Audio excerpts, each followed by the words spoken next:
reading teams, reading games. So when the boys are ready to listen to play instructions, trust me, we'll pull surprises. Because football is about tactics. And this game, this World Cup, you will see a lot of countries surprising countries because it's not about names.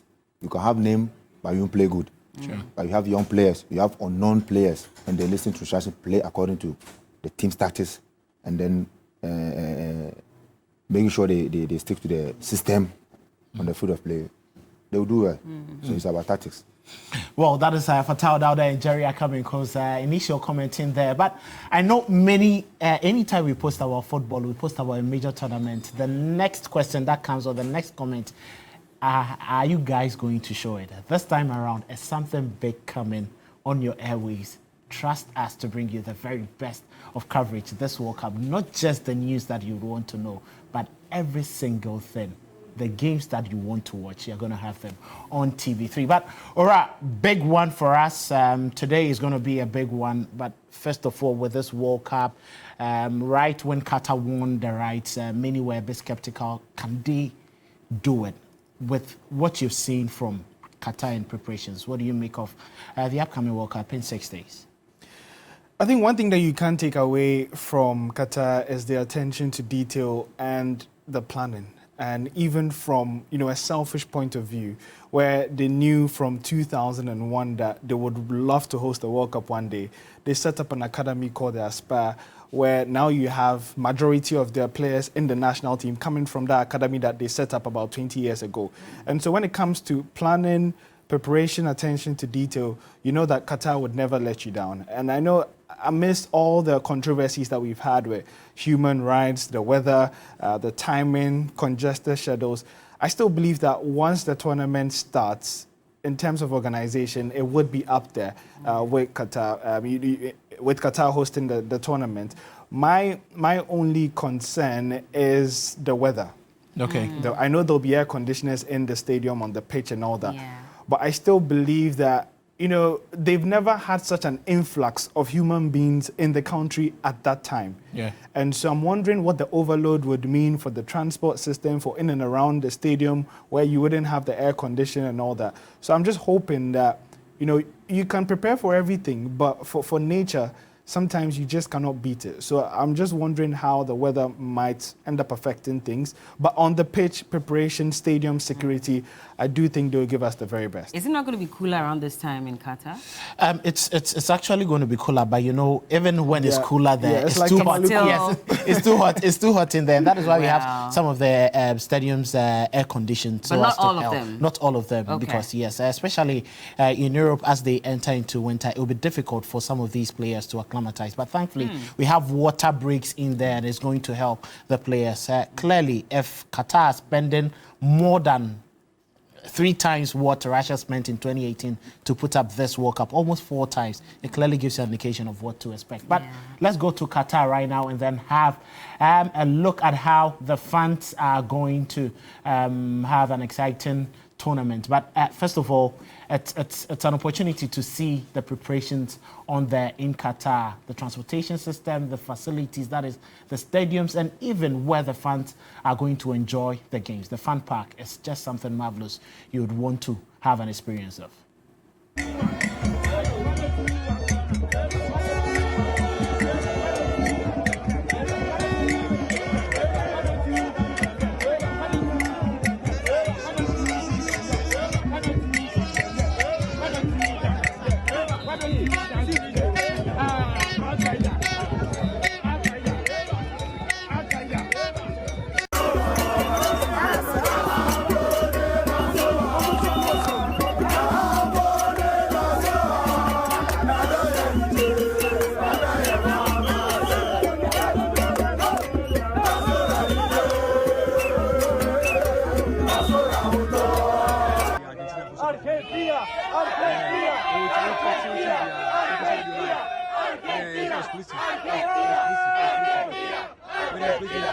¡Vamos, España!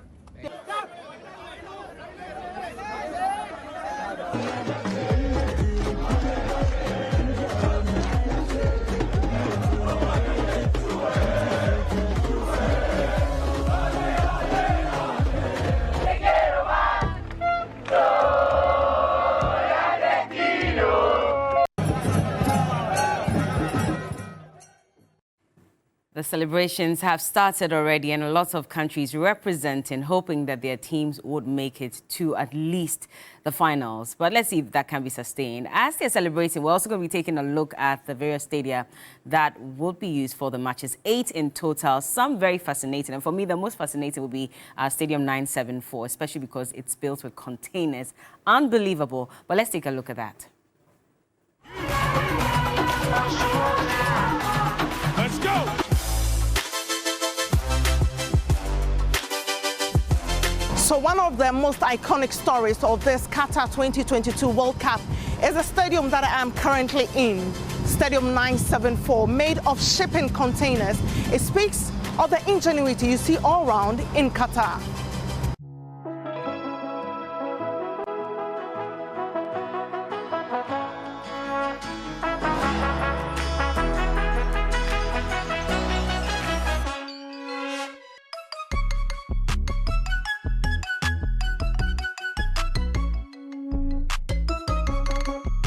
Stadium 974, with a capacity of 40,000, is set to host matches up to and including the round of 16 during Qatar 2022. Some key matches will also be played here, and I know that you're wondering which match will be played here at the Stadium 974. Let me just pick one. Argentina and also Poland will be playing one of the matches here. So Argentina will be facing off against Poland here at the Stadium 974. So I'm currently here at the Education City Stadium, and this is one of the venues for the Black Stars Group Games.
The Al Bayt Stadium, with a capacity of 60,000, is set to host the opening match of the FIFA World Cup Qatar 2022, along with numerous other matches up to and including the semi-finals stage. Now nestled in the newly constructed city of Lusail, the Lusail Stadium is where it all ends, with the finals being played here.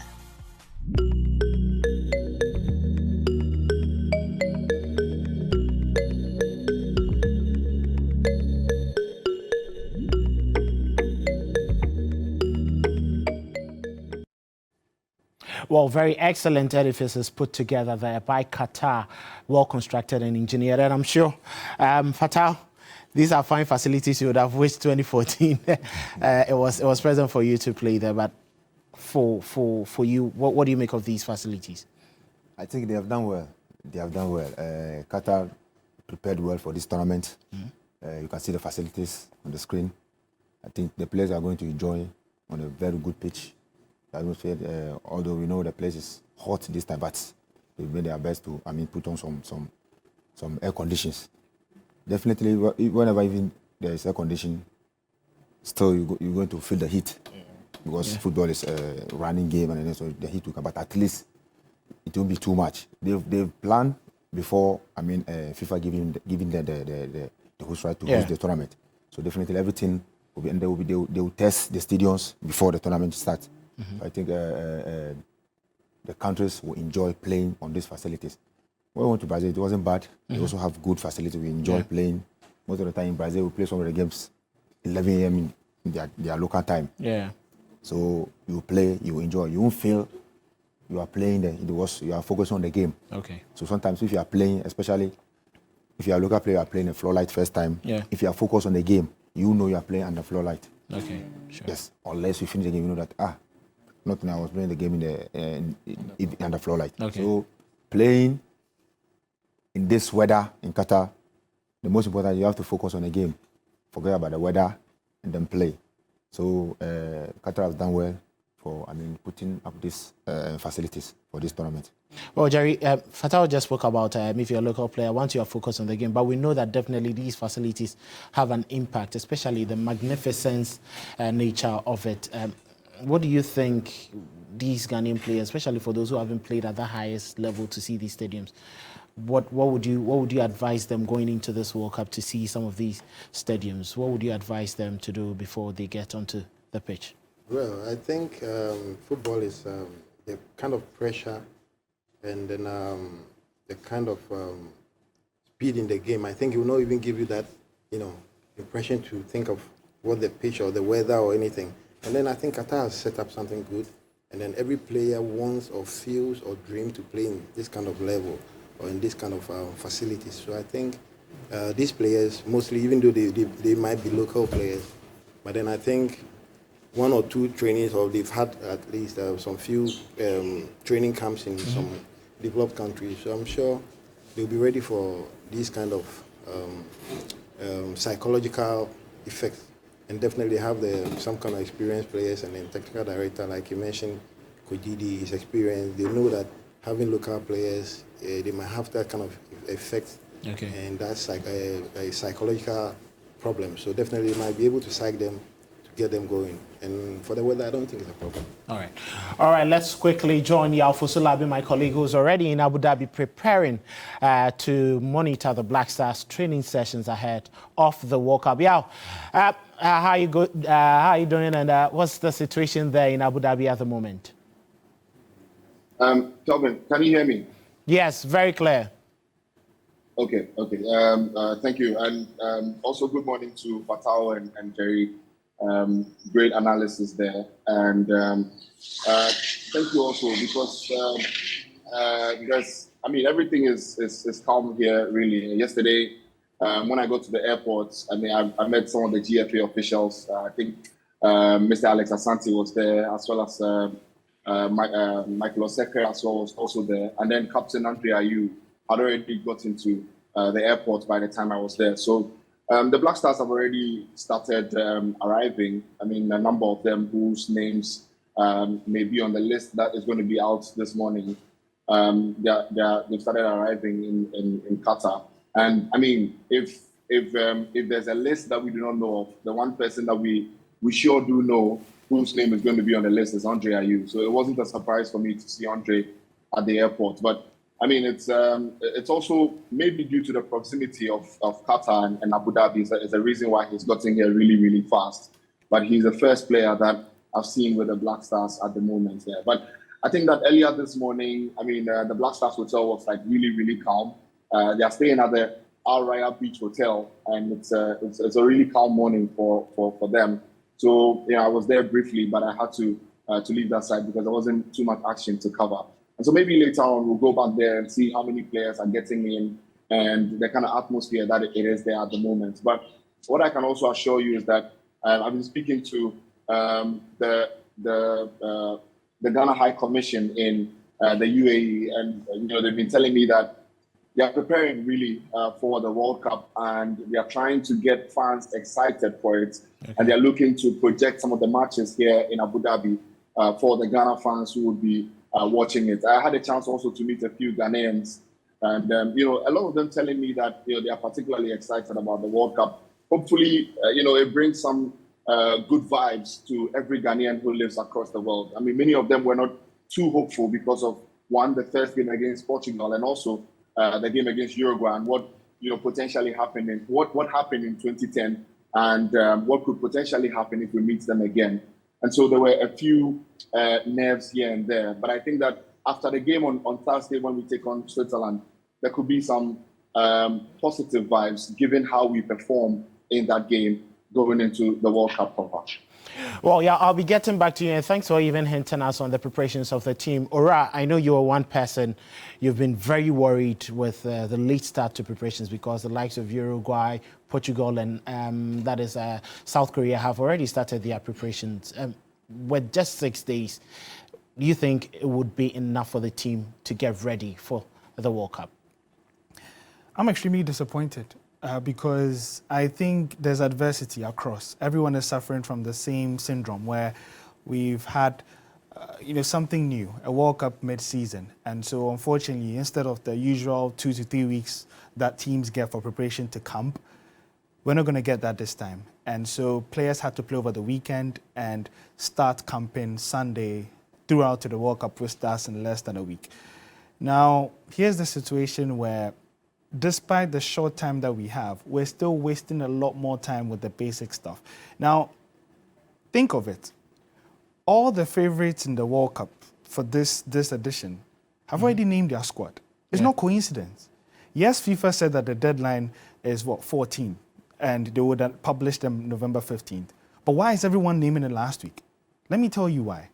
Because the day you name your squad, no matter which team you are, no matter wherever, psychologically, everything will be about the squad in the next 2-3 days. You cannot stop it.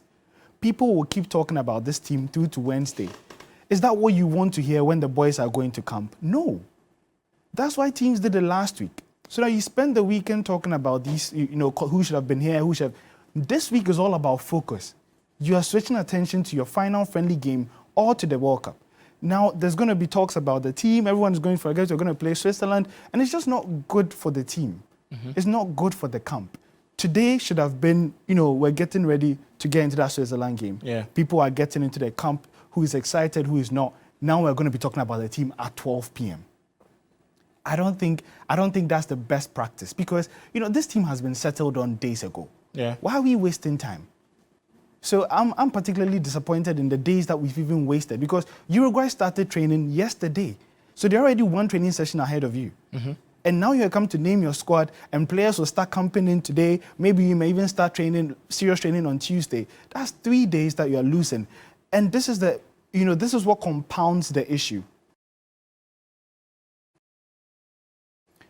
In all our previous World Cups that we were, yes, we were not the best ranked team.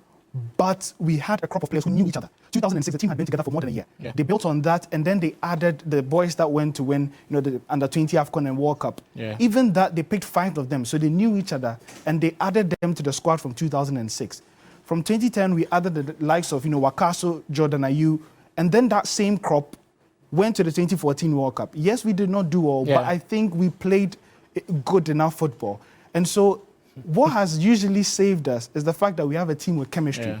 But this time, it's not the same situation. We don't. We have dual nationals in there. We have young players who've never played the team. First timers. Just striker Inaki Williams has just 1 game under his belt. Sure. So we're already behind in terms of chemistry. And now we're wasting more time that we could have been using to prepare. Let's bring Fatal in because I'm wondering, of course, you've played before. And so these delays, I'm wondering what kind of impact it has on the player, especially when you're waiting to hear your name announced. And, that is, like he's saying, that goes into a week when we should rather be talking about what to look forward to at the World Cup. We're not going to be having a conversation, debating on who should have made it, who should not have made it. How does it impact the performance of the team player himself?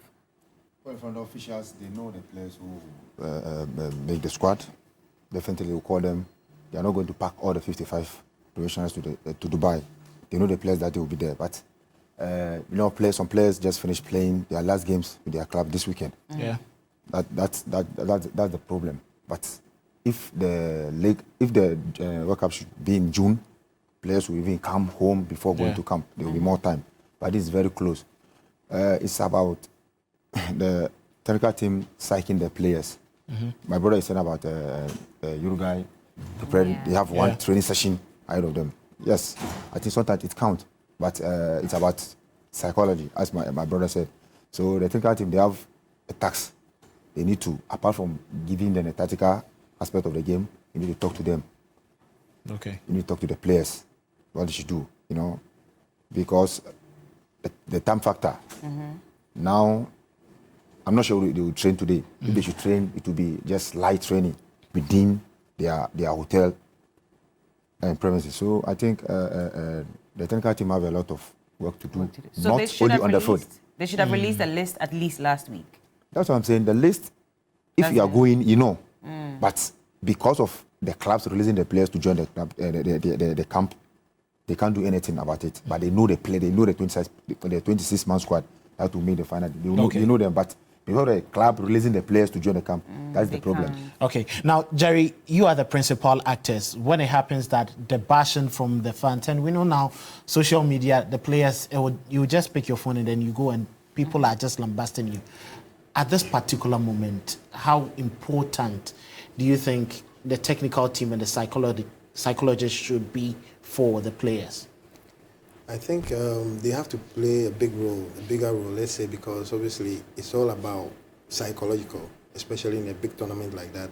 And then they not calling the team or announcing the team on time and everything. It will affect most of the players, even though they are ready for the World Cup. But then, even though Fatal said some of them know themselves that they're going to go.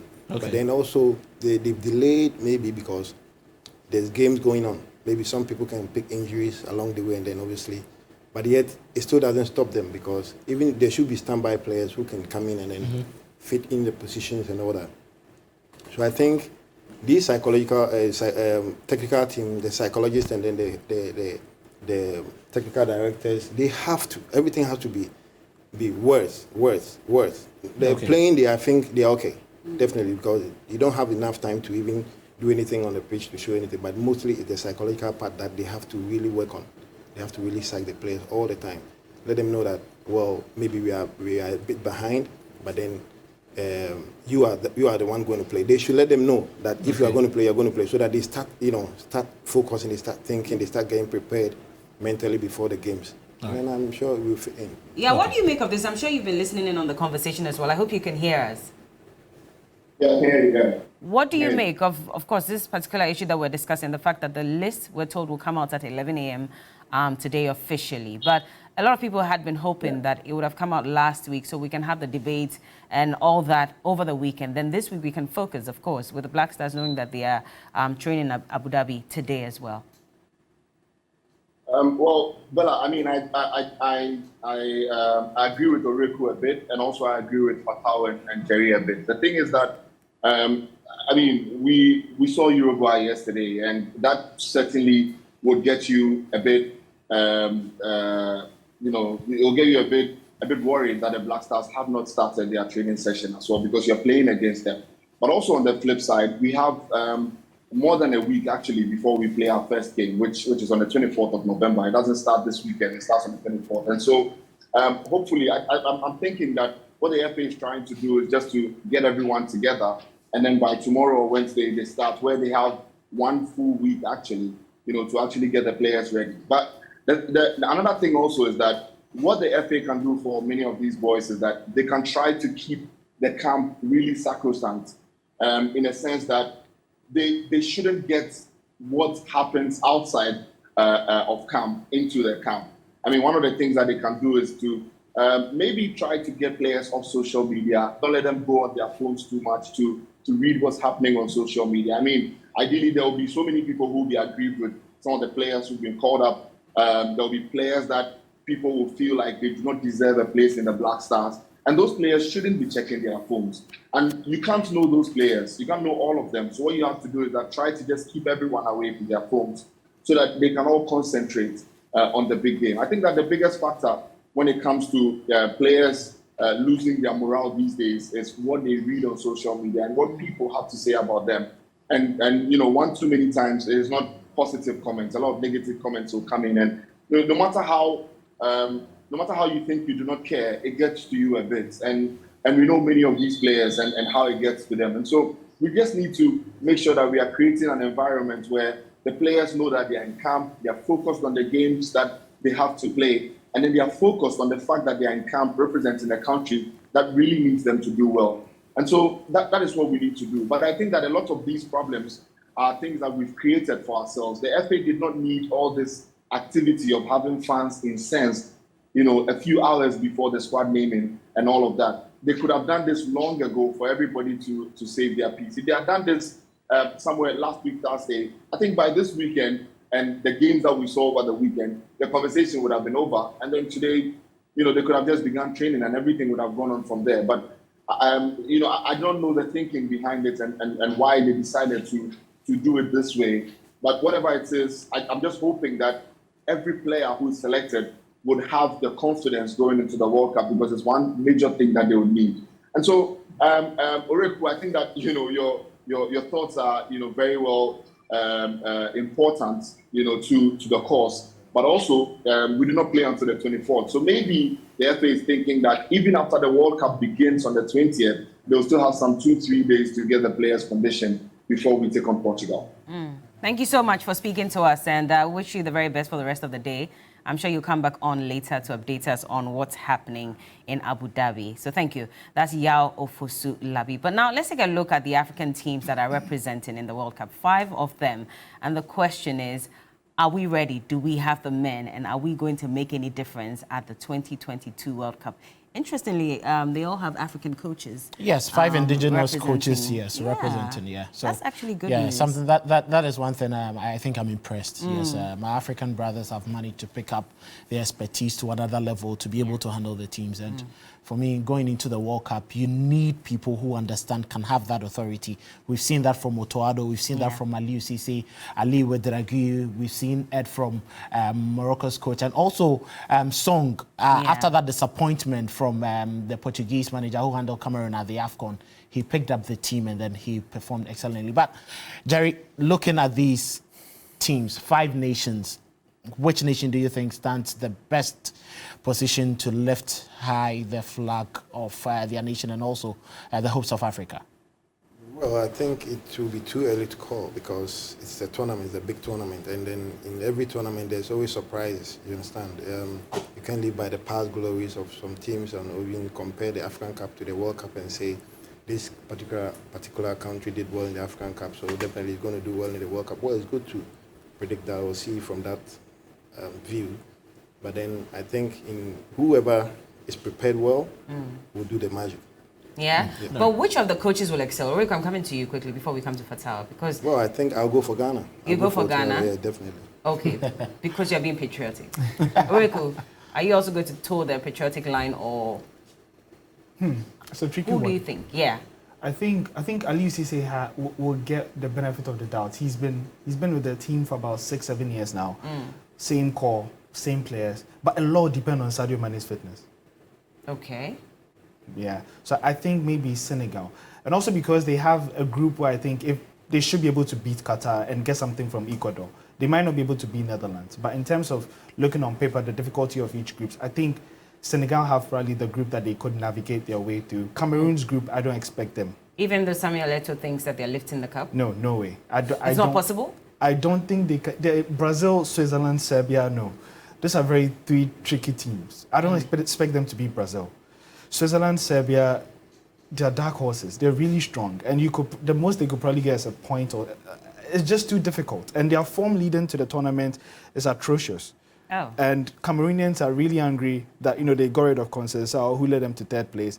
And now they've brought in Rigobertson, who they think is too inexperienced. And so they're not also feeling too confident. So it's not just me. I'm speaking for Cameroonians. Okay, you're speaking for them? Yes. I see. I speak for the people. I see. Interesting, eh? It's time to, very interesting. But it's time to look at the favorites in there. Yes, 3 of the nations according to our own checks, and then from what we've seen so far, Brazil, Argentina, and then France. But Fatal, looking at these nations, which one do you think would be highly favorite for the World Cup? Well, looking at the Brazilian squad, top players, France, Argentina. But tournament, you can't predict. We've been seeing Senegal going to the tournament with great players some years back, but they'll go and they'll exit the tournament very early. It's not about players. Yeah. It's about preparation. As Jerry said, it's about preparation. The reason why I'm very confident my country will do well, I'll be in the academy. Not win, but do well. They'll do well. No, if I say do well, you can't win without doing well in your group stages. Exactly. So that's what I mean. Okay. I want you to So- be So you want to take a predict it step now that we are by winning. Fatah We can win the wants cup. us to look at We can win the cup. It's progressive possible. instead Yeah, of you just know. It's possible. in the van. It's very possible you can win the cup. If you start winning your games, if you win 8 games or 6 games, you win a final. Yeah. But it's game after game. Yeah. When I was in the academy with Didi Ramani, he always on Zoom call with Otuado and the other Tenka team, discussing how they will put the team together. Before they went to let me give you one story. Before they went to the Brazil final game, he told us, the Tenka team in the academy, he told us, this is how Brazil play their set pieces. This is how they do. So when they beat us, they scored 2 set pieces. Yeah, 2 goals from set pieces. And people were blaming Walakot. I told them that they give someone a specific role to do at certain points, but the person lost concentration. The person switched off. He came, I asked the video analyst, he said yes. So sometimes I went to coaching, I saw that coaches play very key role when it comes to building team. Very well. Sometimes we players, we don't listen. Yes, we don't listen. But if you listen, look the way they beat Nigeria. If I tell you the way they put the structure and get that result, you'll be surprised. I said there's coach. All right. We have top coaches who know football, like this Rama. Not because I'm working with him, but I've seen what he's doing, and he will give you the details of what he wants to do. So, Brazil, yes, we saw them when they play Ghana. Tough, from the goalkeeping department all the way. Okay. They can win the cup. Ghana can also win. It's about how you prepare your team. All right. But who will be the dark horses in the tournaments that you think are likely to give us a run for our money? Well, let's start playing the tournament. Maybe first, second game. No, but I'm sure that you've seen some teams based on the players as well that you think. Well, we have England, Belgium, and Denmark. Who do you think is likely? Well, England too. I think this time they want to prove something, but most of the time you see them disappointing. Belgium, you see them coming from behind and then yes. Sure. So Belgium, Brazil, Argentina, France, Ghana, you should look up for these teams. All right, Jerry, Fatal has said this, but you look at these nations, yes, England, Belgium, Denmark. Denmark have been on some solid, excellent form, beating France in the Nations League and getting some unbeaten run. Very compact team. Looking at these nations, which one of them do you think can upset the 3 favorites we put up to win the World Cup? I think I'll go for Denmark because obviously England mostly they disappoint. They are good in their league, but during tournaments where you expect them to pull, they disappoint. So me, I'll go for Denmark because Denmark is coming like an underdog, even though they've beaten most of the good teams and all that. But then I feel like Denmark will do well. They will do well. Well, all right, we have some teams who have the outside chance of also making it. And which team would you elect us having the outside chance of probably winning the World Cup without the favourite or the dark horse tag? Well, if I say Portugal, it means that they'll go out of the group, and that's a bad omen for Ghana. But I think between Netherlands and Spain, Netherlands are unbeaten about 15 games, and they have a system that works for them. They have the right players, and that usually helps in tournaments. But I also think Spain have been really impressive under Lucho. Very young team. They seem to outpossess every team that they face, and they also have the right players for the right football that they want to play. I think I may end up going to Spain a bit, although they're in a tough group. With Germany and Japan. I think Spain will surprise people, just like they did in the Euros. Okay. Very young team, but the thing about young teams is that you have dedicated players who want to work hard. And so that usually helps the coaches. And so I think that Spain might surprise people this time. Spain might probably surprise people, but I think there's one figure who was left out when you are not happy. Manchester United's goalkeeper, and Fatal with that experience. I'm sure you know David De Gea. We know him. Excellent form for Manchester United. He was left out. Weren't you surprised that he was left out of the 26 months? Is it because of injury? No, he's not injured. This is very surprising to me. Very surprising to you. Very. So that means they have their policy, or they've created some concept around their team, what they want to go and do. So just maybe De Gea doesn't fit in what they want to go and do in this tournament. It's about planning. Maybe they want to start building from the back to soak the pressure, to seek the pressure, or to attract the pressure. Maybe the field DJ cannot do that. I'm just saying it because football, a lot of things involved. Yeah. Sometimes we could have been in the 3. yes. No, so, but Not necessarily starting. so that no. If you are going to tournament, All right. if you are going to tournament with the what players, Jerry wanted to get across. you treat them to equally because anything can happen at any time.